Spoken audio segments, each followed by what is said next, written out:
Hello guys, आज के इस वीडियो के अंदर मैं आपको डिस्कस करने वाला हूं कि आपसे सीबीएसई प्राइवेट फॉर्म फिलअप करते समय क्या क्या चीज़ों का ध्यान रखना है जिससे आपसे कोई गलती ना हो। क्योंकि अगर आपसे एक बार गलती हो गई तो आपको पता है कि फॉर्म आपका सीधा रिजेक्ट होगा।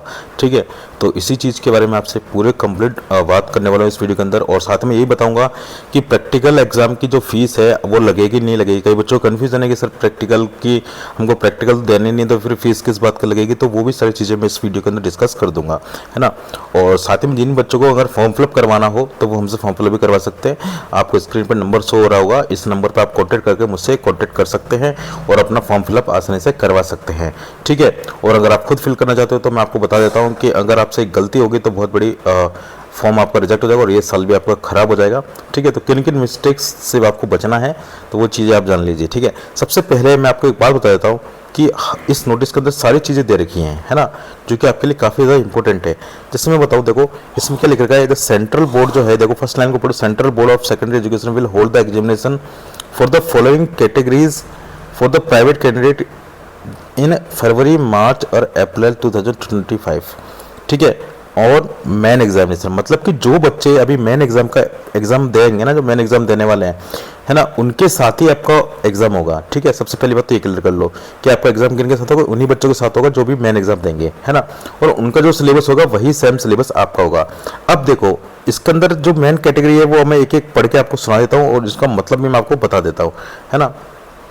तो देखिए, have field declared essential repeat in the result examination of 224। ठीक है, मतलब कि जो बच्चे अभी एसएसएल रिपीट उनका रिजल्ट आया है, ठीक है, जो एसएसएल रिपीट आया है वो इसके अंदर एलिजिबल है, वो फॉर्म भर सकते हैं। ठीक है, और student of the session, second point पढ़ते हैं, student of the session 2023-24 who have placed in compartment in board main examination 24 if not declared pass after the first chance.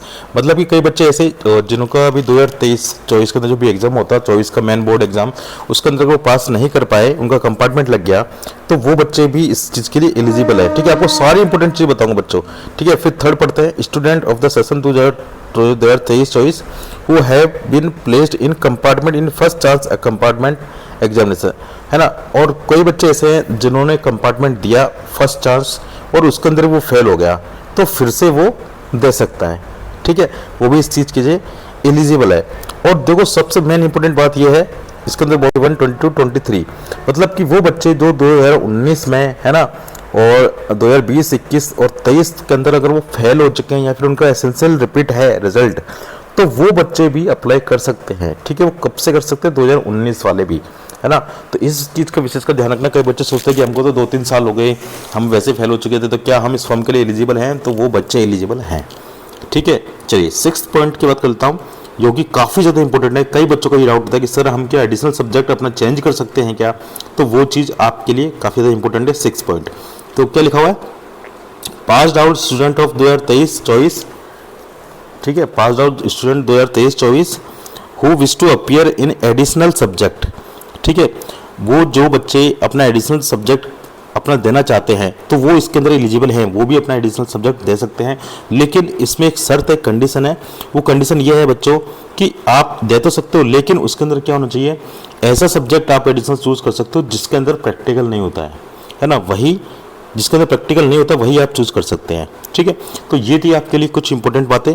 अब आगे और बताता हूँ मैं, अब आपको किन किन चीज़ों का ध्यान रखना है ना फॉर्म फिलअप करते समय। ठीक है, सबसे पहली बात जो इंपॉर्टेंट बात है जो आपको कोई नहीं बताने वाला, है ना, देखिए पहली चीज, all forms and fees are only be accepted in the online mode strictly as per the schedule given by the hair. ठीक है, मतलब कि एक बार ध्यान रखना, चाहे कोई भी हो, चाहे स्कूल हो, चाहे किसी से आप फॉर्म फिलअप करवा रहे हो, इसका जो ऑनलाइन जो फॉर्म फिलअप है, वो फॉर्म फिलअप जो मोड है कैसे होगा, ऑनलाइन ही होगा। ठीक है, इसके अंदर कोई भी ऑफलाइन का मोड नहीं है। जैसे कि मैं आपको बताता हूँ, पॉइंट सेकंड में लिख रखा है कि no application shall be accepted after the, हाँ ये रहा लिखा, no application shall be accepted in offline mode. कोई अगर आपसे ये बोल दे कि नहीं मैं ऑफलाइन कर दूंगा आपका फॉर्म है ना, तो वो आपके साथ फ्रॉड हो रहा है, वो आपको जान ले रहा है। ठीक है, और कई बच्चे क्या करते हैं, फॉर्म फिलअप कर देते हैं और फिर वो फ़ी पे नहीं करते हैं। ठीक है, तो बिना फ़ी के कोई भी आपका फॉर्म जो है एक्सेप्ट नहीं होगा, आपका फॉर्म रिजेक्ट हो जाएगा। है ना। कई सारे बच्चे क्या सोचते हैं, बस फॉर्म भर देते हैं और सोचते हैं पेमेंट बाद में करेंगे, फिर बाद में भूल ही जाते हैं।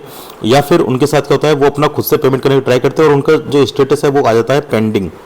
ठीक है, जिन बच्चों का स्टेटस पेंडिंग आ गया तो समझ लो कि उनका फॉर्म भी रिजेक्ट होने को तैयार हो चुका है ना। तो आपको अगर पेमेंट नहीं करना तो आप पेमेंट हमसे करवा सकते हैं। ठीक है, और आप पूरा फॉर्म फिलअप भी हमसे करवा सकते हैं। आपको ये सारी दिक्कतों का सामना करना नहीं पड़ेगा अगर आप हमसे फॉर्म फिल करवाएंगे तो। ठीक है, ये सारी चीज़ें इंपॉर्टेंट थी। और मैं आपको बता देता हूँ भैया कि इसके अंदर देखो,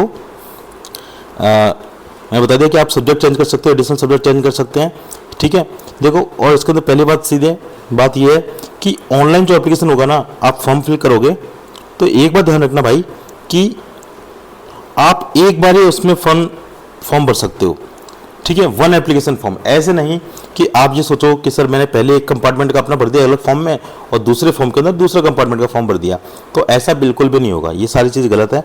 ठीक है, और एक बार अगर आपने फॉर्म फिलअप कर दिया, उसका एप्लीकेशन आईडी जनरेट हो गई, उसके बाद आप उसके अंदर कोई भी एडिट नहीं कर सकते हो और इसकी कोई लास्ट डेट जो है वो एक्सटेंड नहीं होने वाली है। तो जो डेट है उसी पे फॉर्म फिलअप करने की कोशिश करें, अदरवाइज आपका फॉर्म रिजेक्ट हो जाएगा, है ना। और एक बार अगर गलती होगी तो उसके अंदर कोई भी करेक्शन विंडो ओपन नहीं होगी, ये भी मैं आपको बता देता हूँ। दूसरी चीज़, सिलेबस क्या रहेगा भैया। ठीक है, क्या पहले जैसा सिलेबस रहेगा? नहीं, सिलेबस सीबीएसई ने फिर से अपडेट कर दिया। आपको बता दो, कॉम्पिटेंसी बेस्ड क्वेश्चन कर दिए 70%। ठीक है, 70% आपका कॉम्पिटेंसी बेस्ड क्वेश्चन होगा इस बार। तो काफ़ी ज़्यादा पेपर भी टफ होने वाला है इस बार का, अगले बार और का। तो प्लीज़ अगर जिसको भी क्लास लेनी तो हमसे क्लास भी ले सकते हैं। हमारी एप्लीकेशन का नाम है बार्ड ऑफ मैथ्स। ठीक है, जैसे आप गूगल प्ले स्टोर पर जाकर चेक करोगे तो आप बार्ड ऑफ मैथ्स एप्लीकेशन आपको मिल जाएगी, वहाँ से आप अपने कोर्स परचेस कर सकते हो। काफ़ी सस्ते हैं। क्लास 10th के लिए 499 का बैच है और क्लास 12th के लिए आपका 699 का बैच है ना, जिसके अंदर आपका पूरे कंप्लीट कोर्स कराया जाएगा। प्लस इसमें आपको लाइव क्लास और रिकॉर्डेड वीडियो सारी चीज़ मिलेगी। Live class, recorded video, notes वगैरह और पूरी गाइडेंस मिलेगी, है ना। तो ये आप हमसे कोर्स पे परचेस कर सकते हैं। ठीक है, और एक और बात बताता हूँ, क्लास 12th के कई बच्चे हैं मुझसे पूछ रहे हैं, बार बार फ़ोन करके बोल रहे हैं कि सर हमारे तो क्लास 12th के अंदर 2 कंपार्टमेंट है। ठीक है, अब एक बात बता दूँ भैया, जिनके 2 कंपार्टमेंट है ना क्लास 12th के अंदर, तो वो केवल एक ही कंपार्टमेंट के लिए फॉर्म भर सकता है। ठीक है, और बाकी अगले कंपार्टमेंट के लिए अगले वाले फॉर्म के अंदर भर सकता है जब वो जुलाई में आपका रिजल्ट आता है उसमें। ठीक है, तो क्लास 12th वाला केवल एक कंपार्टमेंट भर सकता है ना। लेकिन जो क्लास 10th वाला बच्चा है वो 2 कंपार्टमेंट भर सकता है। ठीक है, वो 2 कंपार्टमेंट भर सकता है क्लास 10th वाला बच्चा। तो इस चीज़ को ध्यान रखें, आप कंफ्यूज ना हो, है ना। और हाँ, किसी बच्चे को देखो एक और बात बताता हूँ, इम्प्रूवमेंट बनना है। ठीक है, इम्प्रूवमेंट करना है किसी बच्चे को, तो वो आप ऑल सब्जेक्ट कर सकते हो। ठीक है, अगर आप इंप्रूवमेंट देना चाहते हो तो वो ऑल सब्जेक्ट का हो सकता है। आप चाहे कि 2 में करना है 2 में हो जाएगा, 3 में करना है 3 में हो जाएगा, 4 में करना है 4 में हो जाएगा, सर मेरे को तो 5 में करना है तो 5 में भी हो जाएगा। ठीक है, तो ये सारी चीज़ें आराम से आपकी हो जाएंगी, इसमें कोई दिक्कत आने वाली नहीं है। ठीक है, और करेक्ट पोस्टल एड्रेस डालना है। जो एड्रेस आप डालोगे, देखो एक और बात बताता हूँ, जो एड्रेस आप डालोगे ना उसी एड्रेस पे तो आपकी मार्कशीट आएगी।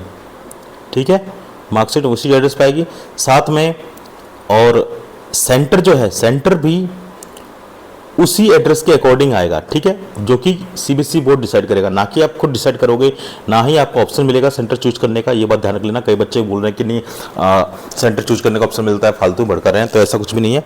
ठीक है, दूसरी चीज़, अगर आपको जो फोटो जो है ना, तो ये लिखा है साइज ऑफ फोटो जेपीजी, है ना, जो फोटो है वो कम से कम देखो 40 KB से ज़्यादा नहीं होना चाहिए।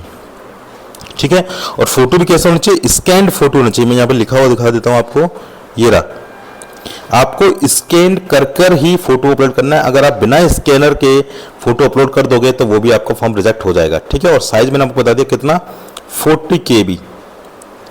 40 KB से ज़्यादा नहीं होना चाहिए फोटो और सिग्नेचर के दोनों का साइज। ठीक है, और जेपीजी फॉर्मेट में होना चाहिए। ओके, ये चीज़ समझ में आ गई। अगर आप इससे करते हो तो आपका फॉर्म रिजेक्ट हो जाएगा, आप गलत कर दोगे। ठीक है, कई बच्चे क्या करते हैं, फोटो की जगह साइन को अपलोड कर देते जल्दबाजी में, और साइन की जगह फोटो को अपलोड कर देते, तो ऐसा बिल्कुल भी नहीं करना है आपको, है ना। अदरवाइज आपकी गलती होने का पूरा चांसेस है ना। ये चीज़ आपको मैंने बता दी है, क्लियर कर दिया है। ईमेल आईडी, ठीक है, और एड्रेस विथ पिन कोड के साथ में आपका एड्रेस होना चाहिए। ठीक है, ये सारी चीज़ें बस आपको चाहिए। ये मैंने बता दी डॉक्यूमेंट्स क्या क्या चाहिए, तो इन डॉक्यूमेंट्स को आप कर लोगे तो आपका जो फॉर्म फिलअप है आराम से फॉर्म फिलअप हो जाएगा। ठीक है, लेकिन अगर आपको फॉर्म फिलअप करवाना है तो आप मुझसे कॉन्टैक्ट कर सकते हैं, आपको जो फॉर्म फिलअप में आसानी से कर देंगे। ठीक है, तो ये जो चीज़ें हैं मैंने आपको बता दिया। और हाँ, मेन चीज़ बात करता हूँ भैया फ़ोटो के ऊपर। कई सारे बच्चे फ़ोटो में देखो क्या करना है आपको, अगर कोई बच्चा चश्मा लगाता है तो उसको चश्मे के साथ ही अपना फ़ोटो अपलोड करना है। ऐसा नहीं कि कोई हीरो बन के अपना ग्लास लगा रहा है, सन ग्लासेस लगा कर वो अगर फ़ोटो करवा रहा है तो फिर वो गलत है, ठीक है, वो रिजेक्ट होगा फॉर्म, है ना। दूसरी बात, आपका जो पीछे का बैकग्राउंड है वो बिल्कुल क्लियर होना चाहिए, है ना, और केवल आपका फोटो ही दिखना चाहिए, है ना। और ऐसा भी कोई ज़रूरत नहीं है कि आपके जो पहले वाला एडमिट कार्ड का फोटो था वही लगाना है, ऐसा बिल्कुल नहीं करना।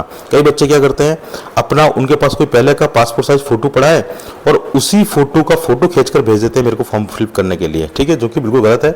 उनको फोटो आराम से अपने खुद से सेल्फी लेनी है, किसी से फोटो खिंचवा लेना, किसी एक क्लियर वॉल पे खड़े होकर, ठीक है, तो वो चीज़ आप कर लें, है ना। ऐसे सिग्नेचर के लिए भैया आपको क्या करना है, सिग्नेचर के मैंने बता दिया बच्चों, सिग्नेचर के लिए आपको क्या करना है, एक वाइट शीट पर ब्लू पेन से सिग्नेचर करना है, उसका फोटो खींच के भेज देना है मेरे को, ठीक है।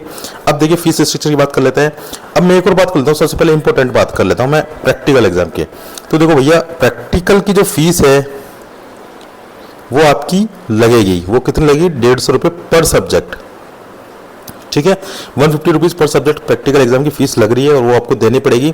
अगर आप ये सोच रहे हो कि सर मेरे को प्रैक्टिकल देना नहीं है फिर भी क्या फीस देनी पड़ेगी, हाँ भैया बिल्कुल देनी पड़ेगी। आपके जो प्रैक्टिकल सब्जेक्ट है उन सबकी फीस आपकी लगेगी, ठीक है, क्योंकि आपका जो भी मार्क्स होते हैं वो कैरी फॉरवर्ड होंगे प्रैक्टिकल के जो पहले थे वही, तो उनकी फीस लगेगी, ठीक है। तो आप ये चीज़ ना सोचें कि सर हमको प्रैक्टिकल देना ही नहीं तो हम की फीस दें, तो भैया फीस लगेगी, अदरवाइज वो फॉर्म आपका अधूरा रह जाएगा, ठीक है। फीस आपको पता ही है कि देखो क्या कर रखा है, फीस आपको पता ही है, इंडिया में जो है वो 1500 रुपये ऑल सब्जेक्ट का, ठीक है, नेपाल में 5000 है और फॉरेन कंट्री में 10,000 है, ठीक है। 300 पर सब्जेक्ट है, 1000 पर सब्जेक्ट है नेपाल के अंदर, इसके अंदर 2000 पर सब्जेक्ट है आपका फॉरेन कंट्री के अंदर, ठीक है। ये चीज़ आपको ध्यान रखनी है ना। और आपको एक और चीज़ बताता हूँ, देखो प्रैक्टिकल की फीस यही 150 रुपये, आप बोलो तो 150 रुपये तो वो आपको देने ही पड़ेंगे, ठीक है, इसमें कोई वो नहीं है। तो आपको ये सारी चीज़ें ध्यान में रखनी है। और हो जाती है, इतना सारा ट्रैफिक होता है उसके ऊपर, तो आप कोशिश ये करें कि जल्दी से जल्दी अपना फॉर्म फिलअप कर दें, ठीक है, जल्द से जल्दी अपने फॉर्म फिलअप कर दें, अदरवाइज आप फिर रह जाओगे इसमें, ठीक है। तो ये जो सारी इंपॉर्टेंट चीज़ें थी बच्चों जो आप जानना काफ़ी ज़रूरी था वो आपने जान लिया है। दूसरी चीज़ मैं आपको बताता हूँ, पेमेंट।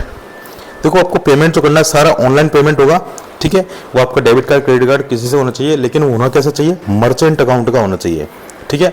और मुझे पता है कि मर्चेंट अकाउंट जो है पेमेंट करने का वो आपकी हर किसी के पास नहीं होता है, ठीक है, जो कि हमारे पास होता है क्योंकि हम ई मित्र वाला वर्क करते हैं, तो ये वाला हमारा मर्चेंट अकाउंट हमारे पास होता है, जिससे एक बार में आपका जो पेमेंट है वो सक्सेसफुल हो जाता है, ठीक है। तो ये चीज़ आपको ध्यान रखनी है। आप को फॉर्म फिलअप करवाना है तो आप हमसे करवा लीजिए, आपका 100% फॉर्म फिलअप हो जाएगा। और हम कई सालों से फॉर्म फिलअप कर रहे हैं, इस नंबर दिए हुए नंबर पर आप मुझसे कांटेक्ट कर सकते हैं, इस पर करके और आप मुझसे कनेक्ट हो जाओ और आपका फॉर्म फिलअप हो जाएगा, ठीक है। तो जिन भी बच्चों को फॉर्म फिलअप करवाना है तो फटाफट से अपना रजिस्ट्रेशन करवा लीजिए, अपनी फोटो डॉक्यूमेंट्स मेरे को व्हाट्सएप कर दीजिए और फी पेमेंट कर दीजिए, आपका फॉर्म फिलअप हम करके दे देंगे। और उसके साथ में आपको प्रूफ के लिए एज ए आपकी जो PDF होगी, फॉर्म फिलअप की रिसिप्ट होगी, वो आपको दे दी जाएगी, ठीक है। तो इस वीडियो के अंदर इतना ही बच्चों, आपको मैंने सारी इंपॉर्टेंट चीज़ें मैंने डिस्कस कर दी है। फिर भी अगर आपको कोई डाउट है तो कमेंट सेक्शन में कमेंट करके बताइए, मैं आपको उसको रिप्लाई करूंगा और फिर से एक नया वीडियो बनाऊंगा। तो फिर मिलते हैं नेक्स्ट वीडियो में, जब तक अपना ध्यान रखिए, पढ़ाई करिए और प्लीज़ जिसको पढ़ाई करना हो अभी से पढ़ाई करना स्टार्ट कर दीजिए, फॉर्म को भरभरा के नक्की करो, ख़त्म करो, है ना। और क्लासेस स्टार्ट कर लो, और क्लासेस मेरी है ही, एप्लीकेशन डिस्क्रिप्शन में लिंक मिल जाएगा एप्लीकेशन का, वहाँ से डाउनलोड करके आप अपना कोर्स ज्वाइन कर सकते हो, ठीक है। तो फिर मिलते हैं नेक्स्ट वीडियो में, बाय बाय, टेक।